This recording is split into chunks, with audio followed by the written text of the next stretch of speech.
1857 की क्रांति के बाद से भारत में आज़ादी के लिए बहुत सी मुहिम चलाई जाने लगी। पूरे देश में अब आज़ादी को पाने के लिए लोग अपने अपने स्तर पर प्रयास करने लगे और उसी आज़ादी के लिए कई आंदोलन भी किए गए। उन्हीं आंदोलनों में भारत के गरीब किसानों ने भी अंग्रेजों के खिलाफ एक बड़ा आंदोलन किया था। जहां क्रांतिकारियों के बड़े बड़े आंदोलन फेल हो रहे थे, वहीं किसानों द्वारा किए गए इस आंदोलन ने इतिहास रचा और इतिहास में इसी आंदोलन को नील विद्रोह के नाम से जाना जाता है। किसानों द्वारा किया गया यह विद्रोह सफल भी हुआ और ऐसा सफल हुआ कि इनकी संगठित शक्तिशाली बल के आगे ब्रिटिश सरकार को भी झुकना पड़ा। हेलो एवरीवन, मैं आकृति अग्रवाल आज आपके सामने एक नया वीडियो लेकर उपस्थित हूँ। अपने आज के वीडियो में हम बात करेंगे किसानों द्वारा किए गए एक ऐसे आंदोलन के बारे में जिसने ब्रिटिश हुकूमत को झुकने पर मजबूर कर दिया। तो चलिए बिना देर के वीडियो को शुरू करते हैं और जानते हैं नील विद्रोह के इतिहास के बारे में। दरअसल अंग्रेजों का भारत आने का पहला मकसद अपने उपनिवेशवाद को बढ़ाना था। उनमें यहाँ की जाने वाली कई तरीके की खेती भी शामिल थी। वे यूरोप की ज़रूरत के हिसाब से भारतीय किसानों को उसकी खेती के लिए मजबूर करते थे। 18वीं शताब्दी के अंत तक ईस्ट इंडिया कंपनी ने अफीम और नील की खेती पर जोर देना शुरू कर दिया। ब्रिटेन में नील का प्रयोग छपाई के काम में होता था। जैसे जैसे नील की मांग बढ़ने लगी, कंपनी भारत में नील की खेती बढ़ाने के लिए ठोस कदम उठाने लगी। बंगाल के साथ बिहार में भी नील की खेती तेजी से फैलने लगी। भारत का नील दुनिया भर के बाजारों में छा चुका था। खासकर भारत के बंगाल के नील में जो गुणवत्ता थी वो किसी और देश के नील में नहीं हुआ करती थी। साल 1788 तक ब्रिटेन के द्वारा आयात किए जाने वाले नील में भारतीय नील का हिस्सा महज 30% था। वहीं 1810 के आसपास ब्रिटेन में आयात किए जाने वाले नील में भारतीय नील का हिस्सा 90% तक बढ़ गया।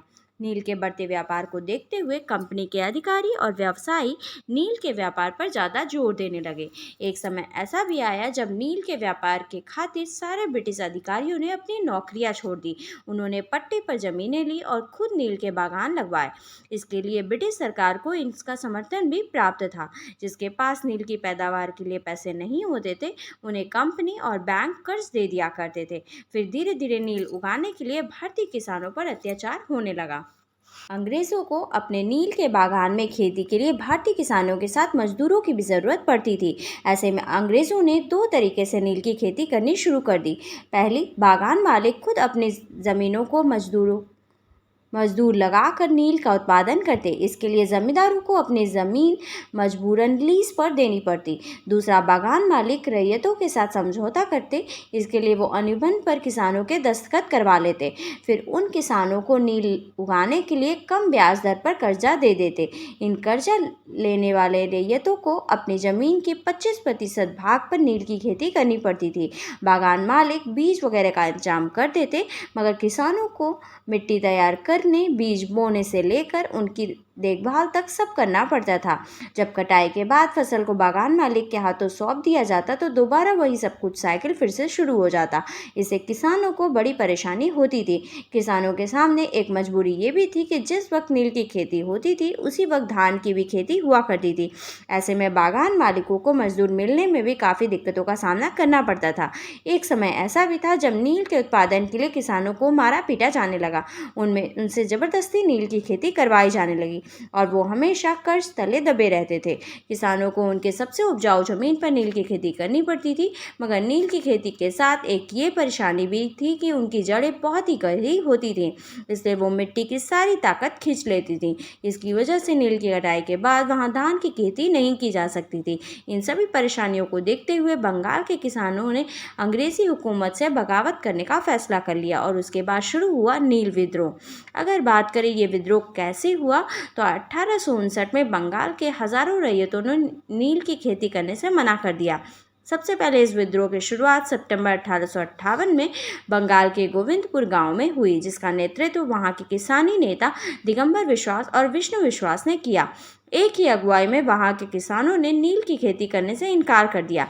देखते ही देखते ये विद्रोह 1860 तक बंगाल के मालेदार, ढाका, पावना जैसे कई क्षेत्रों में फैल गया। 1860 तक इस विद्रोह ने पूरे बंगाल में भूचाल ला दिया। किसानों की एकजुटता से इस विद्रोह को बहाल मिला। जैसे जैसे विद्रोह बढ़ता गया, रैयतों ने बागान मालिकों की लगान चुकाने से भी इनकार कर दिया।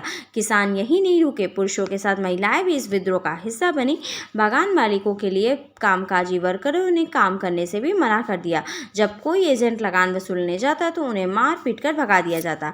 किसानों ने कसम खा ली कि ना वो नील की खेती करेंगे, ना ही अंग्रेजों के डर से चुप बैठेंगे। इनके विद्रोह को और भी सपोर्ट तब मिल गया जब वहाँ के जमींदार भी किसानों के साथ इस विद्रोह का हिस्सा बन गए। नील किसानों ने विद्रोह को लगातार जारी रखा। उनको इस बात का अंदेशा हो चुका था कि ब्रिटिश हुकूमत उनके संघर्षों में उनका साथ देगी। इसके पीछे एक वजह ये भी थी कि 1857 की क्रांति के बाद ब्रिटिश अधिकारी बिल्कुल सचेत हो चुके थे। वे किसी भी तरीके के आंदोलन को बढ़ावा नहीं देना चाहते थे।